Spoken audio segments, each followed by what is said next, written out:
He was tasked to do a John Sebastian poster, which he didn't want to do, so he, in his best Tom Sawyer fashion, he got me to do it so that he could work on Mother Earth. And he just picked an old drawing I'd done and taught me about about 4-color process and had me do it. And that was actually the very first music poster that I did. Was John Sebastian. Who was it for? Armadale World. Armadale World, because that's where Franklin had his studio and his living quarters at that time. I see. So I went down there, talked to him about comics, ended up doing a music poster, and that's what started it all.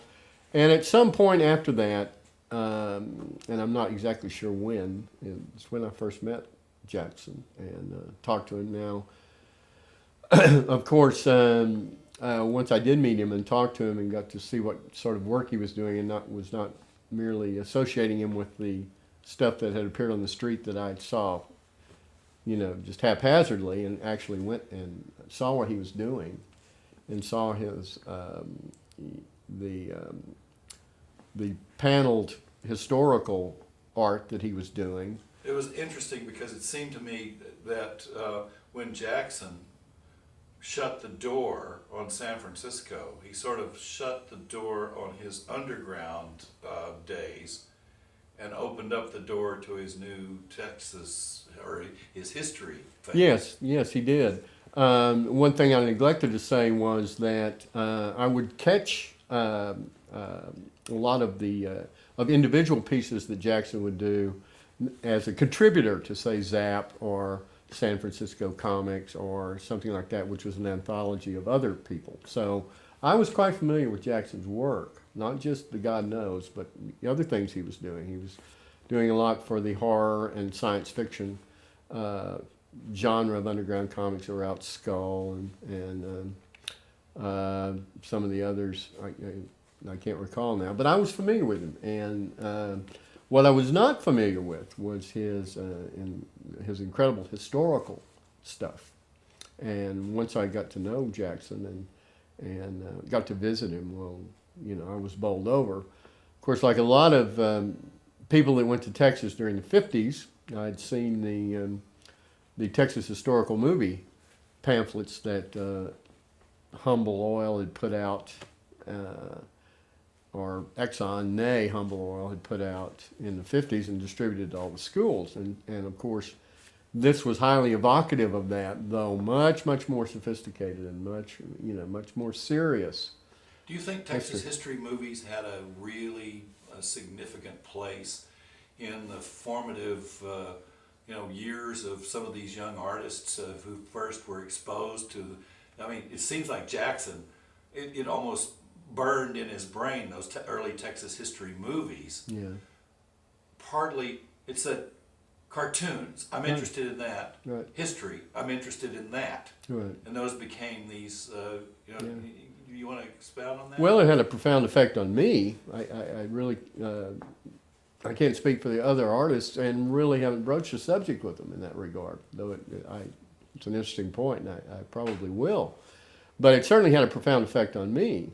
I'm always interested in history, always interested in comic books, and of course, in Texas during the 50s, they were not comic books, they were funny books, whether they were funny or not.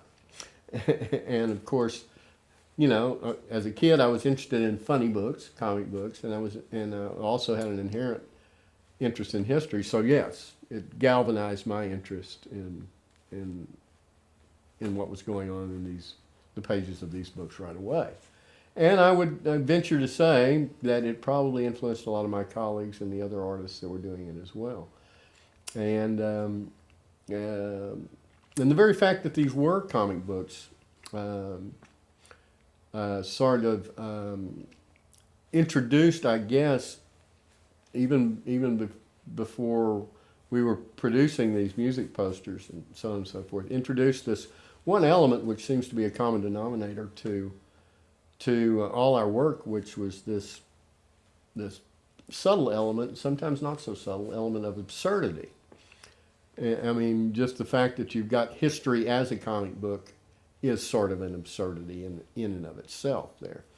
And I found that to be a common denominator among all our work, but beyond the simple absurdity of the mixing of art forms or the mixings of media, um, Jackson produced something that was much more serious, and even though it was in a comic book format, it was quite serious history, I thought. And this is, when I first got exposed to it, I was, of course, drawn to it immediately. And why do you think serious historians have taken, or there was, if not active opposition to treating Jack as a serious historian in the early days with his comics like Comanche Moon and Los Tejanos and all that. Why did it take so long for people to give it the recognition? I think it's the form in which it was presented. The form was not taken seriously. The comic book form, of course, the very term cartoon comes from the hieroglyphic term cartouche, which is essentially a panel like that. And so it's quite ancient in form, but it's, in the 20th century, the form it's appeared in has sort of made it, started giving it the reputation, not strongly deserved, I don't think, as frivolous. But I would think that would be why a lot of people look at Jackson's work, his graphic historical work. Of course, well, a lot of people don't realize is that Jackson was a historian in the traditional sense, in the sense of publishing tomes of history, and this was just another way of saying the same thing to Jackson, a much more serious way. At least that's the way I see it. But once again, I think it's the form that it was in was considered somewhat frivolous, and so therefore not to be taken seriously. Is that why he went into he became a historian with Los Misteños and that history of South Texas ranching? Right. He wrote a 700-foot book, a 700-word book, a 700-page book. Right. On Texas ranching. On Texas Rawhide ranching. Cradle, right? Yeah. Is that the trilogy that was called? I'm not sure. It Yeah. was what? Rawhide Cradle or something like that. I don't know. Anyway, it was a trilogy on Texas ranching that was quite serious history, and that was just one of many serious histories he wrote. I think it might be pertinent to interject at this point that he did several serious histories on cartography, Texas cartography. Now this is sort of a mixing of genres here, where you've got history and image in the form of maps. So this is another arena where you're mixing words with images and you're coming up with something completely different. So his legacy is going to be many-pronged then. I mean, there's just many aspects to the tracks that he's left behind. Right. Yeah. To my eternal regret, back in the early 80s, I had an idea that I approached Jackson on, that he warmed up to. But, Jackson's own strong sense of ethics, sort of predicated that this was my project, so I needed to, get it going. And I have to say that I sort of dropped the ball on this. But the idea was, with the Texas sesquicentennial coming up in 1986, the 150th anniversary of the success of the Texas Revolution and the establishment of Texas as an independent sovereign nation. My idea was to produce a book, sort of like a school textbook on Texas history, to be called A History of the Texas Republic, 1836 to 1986, in which history would have been rewritten along the lines of Texas having remained a sovereign nation and not having joined the Union. The Man in the High Tower. The Man in the High Tower, Philip K. Dick's what if history about the U.S. had the U.S. lost the war to the Axis powers. A sort of what if history, which would have been a great deal of fun, and Jackson thought so too. I also have an area of interest in history, but it doesn't focus on Texas history so much as 20th century history, Central and Eastern European history, Germany and Russia, and in a broader sense, historical theory. So my idea and the proposition I approached Jackson with was, you are such an expert on Texas history, if you could take it from 1836 to 1900, then, you know, I could probably take it from 1900 on, because I didn't think I could provide the plausible transitions that would have made the reader accept the fact that Texas could have, you know, remained a sovereign nation. Yeah, like, where's he going with this? Right, exactly. You know, I couldn't really establish that very well. Naturally, as you move further and further away from the period 1836 to 1845, when Texas became a state, your conjecture can go wilder and wilder. But the reason I wanted to do this with Jackson, there were several reasons, but one of the most pertinent ones was that he could make it plausible, whereas I didn't think that my knowledge of Texas history was deep or rich enough to do that. So Texas remains neutral during World War II? Or well, I saw Texas as remaining neutral during World War I, Ah. and then jumping in World War II. But of course, by that time, they would have taken over the rest of Mexico. Well, in point of fact, I saw the state of Texas, I envisioned this and discussed it with Jackson, and really would have had to leave it up to Jackson, because this would have been 19th century stuff and not 20th century stuff. I saw Texas as having ports of entry in Santa Fe and Tampico. Yeah. It would have lost its Colorado territories, but it would have, and some of its New Mexican territories.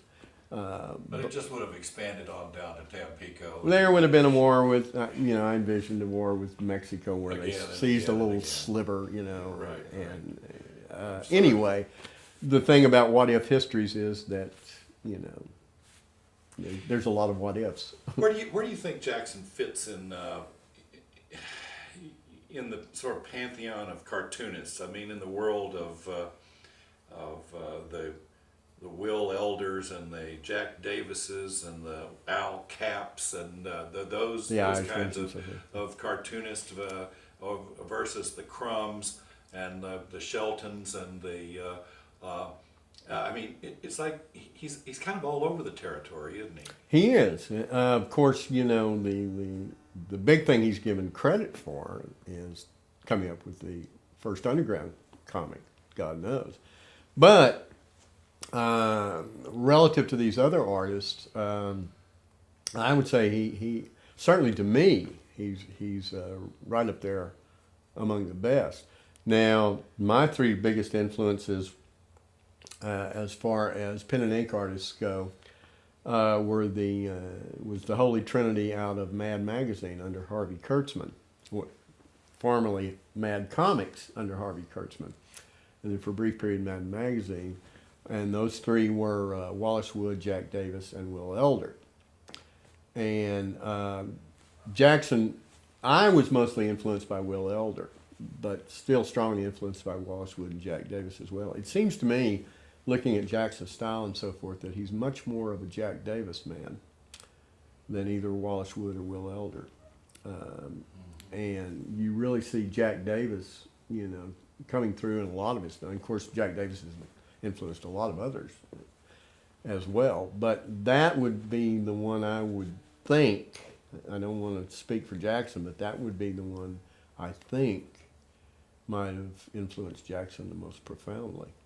At least I see a huge similarity in style. If Jack had ever, I guess he never really wanted to have a job working, with deadlines where he had to, deliver you know, we've got a comic that we've got to get out this week, Right. you know, or he's a political cartoonist and we've got to have a cartoon by Wednesday. Right. He never had to do any of that. He always marched to his own drum, it seemed Right. like. But I don't know where I'm going with that particular question, but it's just an observation. I Well, don't know if it makes any difference or not. Well, I think the dynamic that you're addressing here is the dynamic of the deadline. Jackson, of course, did a lot of music deadlines. I mean, a lot of music posters and so forth, and music art, which have pretty hard deadlines. If they're gig posters, you've got a rock hard deadline, in which you may have only 2 weeks before the actual event occurs, and one of those weeks the art needs to be on the posters and in the storefronts and so forth, and so on the poles and in the storefronts and so forth, so that it actually benefits the event and promotes it.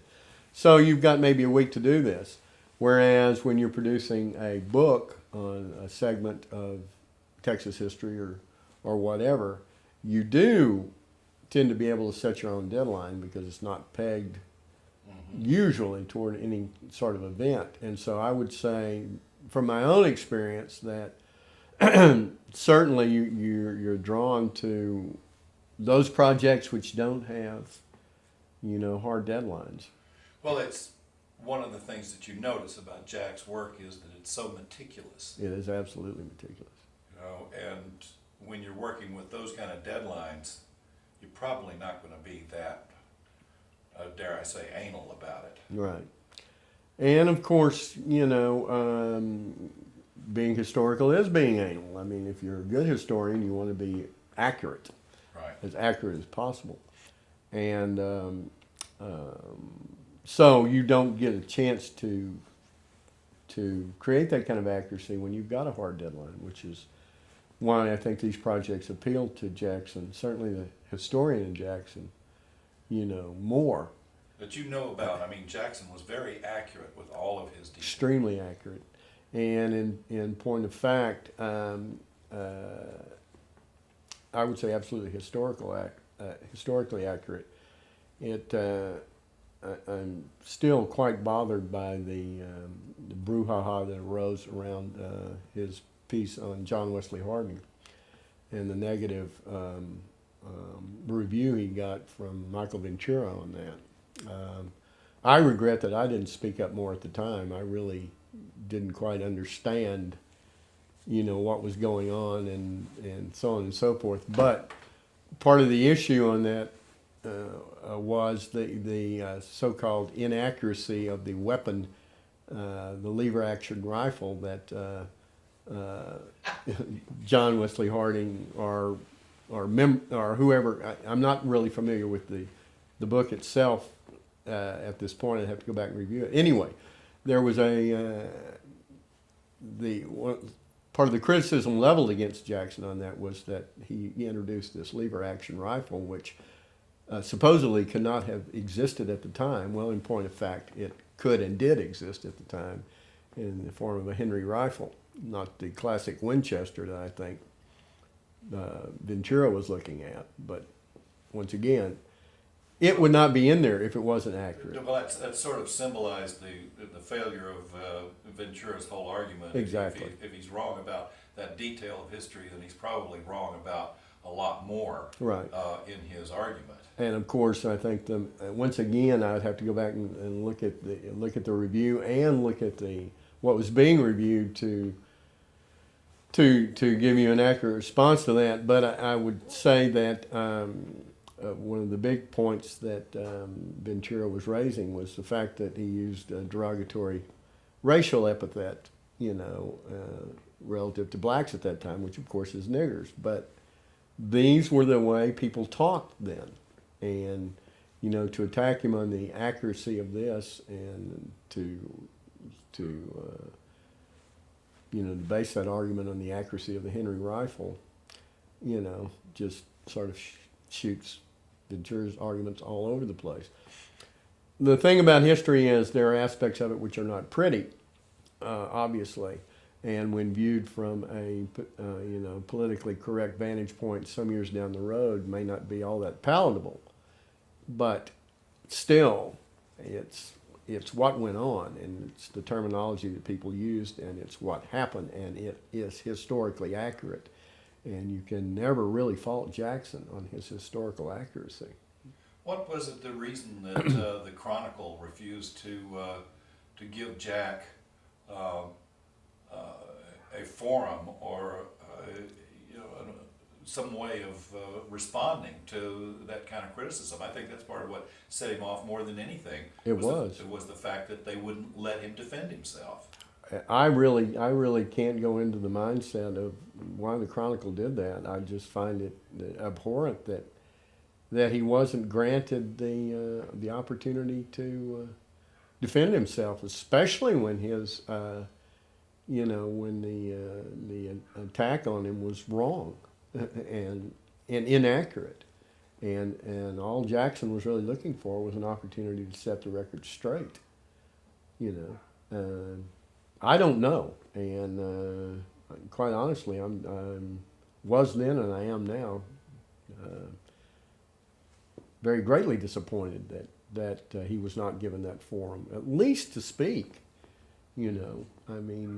Well, that's why you had to publish Jackson's rant. Right, exactly. And I don't know.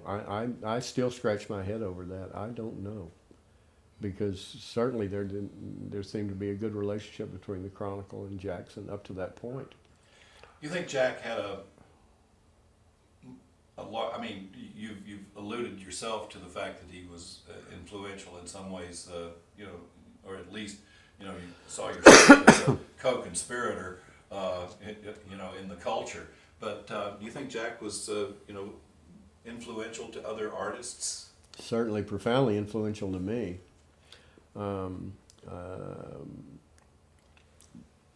Just everything about what he did, the accuracy of his work, the minutia that was poured into every frame, and the thought that went not only into the overall narrative and aspects of the narrative that he was presenting, but the thought that went into every frame, and the facial expressions of the characters and everything in the terminology.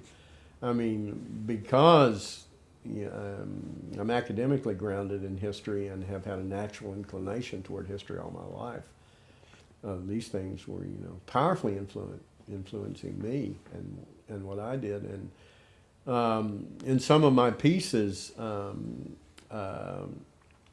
I actually pay homage to Jackson. For instance, in the one and only Soap Creek Saloon poster I did, which was Joe Ely, I put a strip in the bottom, which is it was from a contact sheet that Butch Hancock gave me, and but I tried to make it a comic strip a la Jackson. For several reasons, I wanted to associate it with the Soap Creek poster, but mostly because these were the main ones that Jackson did, the main music posters that Jackson did. Carry On did most of these posters, but every so often, especially when Doug Somm was showing up or someone else, Jackson would do a piece. And I wanted it. The whole point of doing that one Soap Creek poster was to do one for the venue and to pay homage to Jackson and Carey for what they had done. Do you think it's doubly interesting or poignant or instructive, the fact that Jackson was able to do all this drawing with really damaged equipment? Oh, his hands. His hands it's just astounding what he was able to do, and many times I would go into his visit him in his garage studio and see him cranking these things out, and it was just amazing to me. What do you know anything about the disease that? No, I don't. I do know that it caused his palms to sort of draw up and sort of present a configuration something like this and like this, and that you know, He had to draw He had to- using I don't know, his hands were damaged in some way. I'm not neurological disease. Or right. something. So it was very hard and also I think quite painful for him to do these, but he still did them, and he still did them with the same, you know, tenacity and the same facility and the same attention to detail and accuracy that he had always done. Even though this was a progressive disability that made it harder and harder as the years went by to do it, he still did the last pieces with the same dedication and accuracy and facility that he did the first pieces. So I think it's quite remarkable that he was able to do so, especially, you know, considering that this was mechanically, physically difficult to do. I heard it. Somebody referred to it as overcoming, you know, a disability, sort of like either Les Paul or Django Reinhardt. You know, guys that were damaged Right. became the great guitar players. You know, Right. And presented a unique signature way of you know, producing and interpreting their art, and you know, but relative to this disability, you know, it sort of informed the way they did it, and I think in a lot of ways that's true of what Jackson did. Do you have any insight as to why he might have decided to end his life? Well, no, I hadn't. I moved away from Austin slightly, you know, a few months before, maybe half a year before Jackson did that, so I wasn't in contact with him. Excuse me, and was really not aware of the health situation he had. Sort of in my mind, the fact that he was facing some significant health choices probably weighed strongly in his decision to take his own life. I mean, it's usually health, money, or love that, you know, causes this to happen, and certainly health is certainly a valid reason to decide to take your fate into your own hands. As I've said before, I'm not sure that I wouldn't, you know, take the same option given the same set of circumstances or similar ones. I just don't know. Right. But it certainly wasn't for his lack of love for life, and especially life in this state. Do you know anything about his working habits, or his own personal life? I mean, it's from what I've been able to discern, Jack really, his whole life was about the work. It was about the work. You know, that and a couple of girls that have been in and out of his life, you know? Right. This is true. I mean, he was definitely a night owl, and he worked at night, overnight, and slept during the day. And I think he did so because of the silence and the stillness that, you know, that he could produce this art in. And he was very contemplative and you know, definitely serious about what he was doing.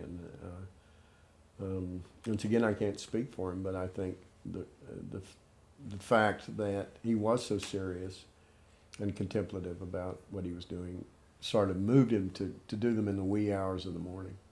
And then there was also the daytime periods when he had to go out and do the research. Yes. From what I understand, that in his, you know, getting around the, let's see how I'm doing on time. Okay, we got about, I don't know, 10 more minutes. Okay. Do you know anything about his research methods? I really don't, except that I whenever I would visit him in his studio, I could see the results of it, and both with physical objects that he had managed to bring in, and you know, chronicles and maps and so forth and so on. I know that he was extremely serious. He's always an extremely serious historian, no matter whether it was the written word or the paneled page. It was still serious history. I seem to remember hearing that he had taken a number of trips. He had gone as far as Mexico City to go back into the archives in Mexico City to study the original, land maps and the deeds and grants from the Spanish Viceroy all the way up to the time of the Revolution, Yes. the Texas Revolution. Well, I know. Well, once again, he was a serious historical. I mean, he was a serious historian. So any serious historian, research is a huge part of what you do.